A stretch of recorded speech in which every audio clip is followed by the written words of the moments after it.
Good morning, and welcome to the DF Army YouTube channel. I'm Res11, and you can find me on X at Res11Grinds. Coming to you with a new video here. MLB regular season just ended. We do have some MLB playoff best ball action across the industry, most notably over at Underdog. So I thought I would bring a video kind of looking at the first round matchups and trying to understand what we're looking to do in a contest like this for playoff best ball. Taking a look here. You know, this contest itself, a couple of six-man groups. It's lumping the wild card and division series together, then the championship series and the World Series. I think most places are probably similar to that has postseason MLB best ball. So here we're going to take a look at the AL matchups and kind of dig in a little bit and try to get an idea of what we're looking to do from a planning standpoint. I have one of my completed drafts up here. The first one that I did actually. Bring up the grid. Really you're just trying to early on take the best player available, but then you're trying to build out stacks. Ideally you would stack, two teams, one AL, one NL, and hope you get those teams to meet in the World Series, giving yourself the best shot at taking home the $10,000 first prize. It's not quite that simple, obviously. There are a number of different ways to stack the teams themselves. It is a 12-round draft. So you do want to have a decent amount of pitchers and some bats, of course. Roster breakdown, starting wise, 3 pitchers, 1 infielder, 1 outfield, 2 flex to go with your 5 bench spots. So, you really just want to dig in and try to find a way to stack a team. As you can see from mine, started out the gate stacking the Dodgers. Went to pair him with Seattle in the AL. I think I was running out of time and I panic picked a little. Dylan Cease, I needed a pitcher. Probably should have taken George Kirby in that spot. But it is what it is. I was a little annoyed here because I wanted, Glasnow or Snell. Really, I wanted Snell first. But they went back to back. But as you can see, a lot of these guys are trying to build out stacks for what they think are going to happen.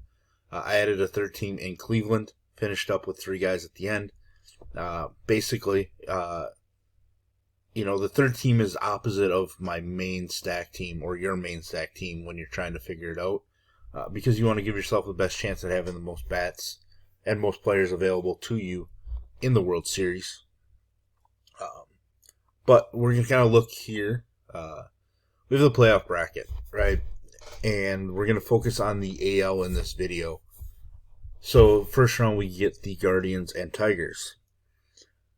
I don't think the Guardians have dropped their pitching plans just yet as of this video, but I assume it goes Gavin Williams game 1, Tanner Bybee game 2, and then Slade Cecconi or Joey Cantillo in game 3 if they get that far. So, game 1 we get Skubal versus Gavin Williams. Game 2 probably Flaherty versus Bybee, and then game 3 Mize versus Cecconi or Castillo. The big thing is trying to find the ace starting pitchers that are potentially going to see 2 starts in the 5-game series in the division series, and then 2 starts and maybe 3 in the LCS and World Series, depending. If teams want to go with the short rest for their stud pitcher. The first round containing the wild card and then the division series together is definitely important. You obviously can't build out a bunch of your team with guys that are on buys, through the wild card round, because then you're just not going to advance. So you got to try to manipulate your roster to get teams to fit together. Jumping over to the Boston, New York side, we already know it's Crochet versus Fried, game 1. Brian Bayo versus Rodon in game 2. And then I assume it's going to be Giolito versus either Schlittler or Warren in Game 3. Now, that's obviously important to try to figure out who's going to fall where. Because if one of those American League teams sweeps the wildcard round in the 2 games, you're most likely going to see that number 3 starter start Game 1 of the division series in the following round on Saturday. So you will get, one start out of them basically, because the round 2 of the division series is just a 5-game series as well. So the teams playing right away in the wildcard round could play 2 games and then 3 games right away. So 5, which most of them you probably have 4 starters. Looking over, Detroit might not have a 4th starter. I'm not really sure what their plans are yet. But Cleveland definitely does. Boston may or may not, depending if they want to go with somebody outside of Giolito. And then the Yankees obviously do, because I mentioned 4 pitchers for the 3 games. And Cleveland definitely does. So it's trying to pinpoint how you think series go. It's very similar to building showdown lineups for NFL. You're basically just trying to tell a story of the MLB postseason with your draft.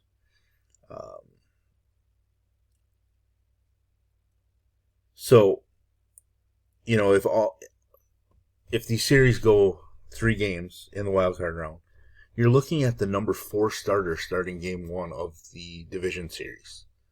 Detroit doesn't really have a trustworthy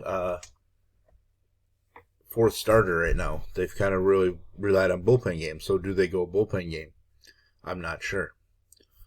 Cleveland, we're looking at Sassoni or Cantillo then in that spot. Boston, maybe you're looking at a rookie like Connolly early, or somewhat of a bullpen game. New York, it's either Schlittler or Warren. So then you try to match up. Now there's no reseeding or anything after the first round, like the bracket's how it is. So Boston or New York is going to face the Blue Jays.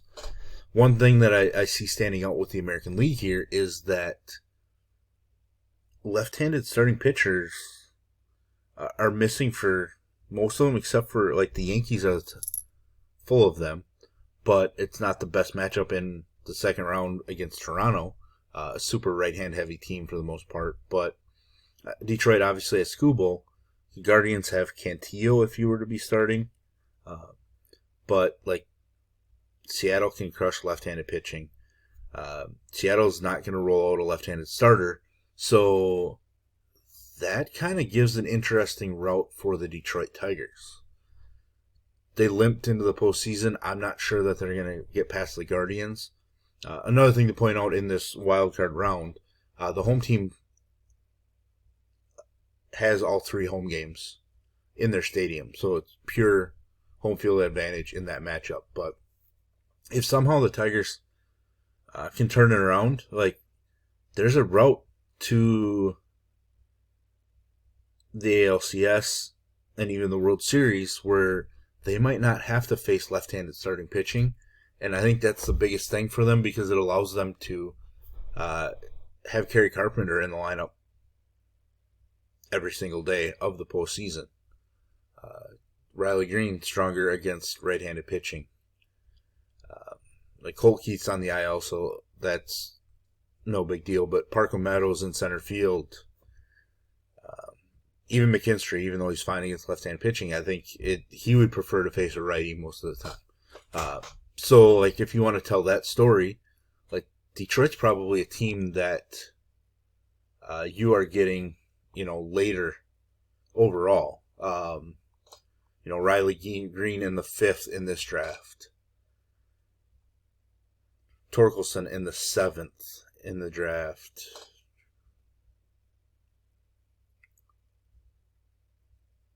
I'm not sure if I see Kerry Carpenter even get drafted. Which is really interesting because that's a pretty big power bat, and he had a couple big home runs last year in the postseason. But you can see those are guys that like you might be able to get later in. So then you focus on maybe a National League team that you think is going to make it. You know, the Dodgers, the Phillies, the Brewers, but like a lot of their guys are drafted later too. The Cubs might not be a bad one to pair with them, but you know, you're just trying to match things up. I know we're focusing on the AL here. Of the pitching staffs in the AL, like I think the Mariners are the strongest, with the Yankees just behind them. I do have some question marks about the Toronto staff. Boston's so-so. I think overall Cleveland's not all that great, and then Detroit should, because they have Skubal and Flaherty, but Flaherty really struggled in the second half, so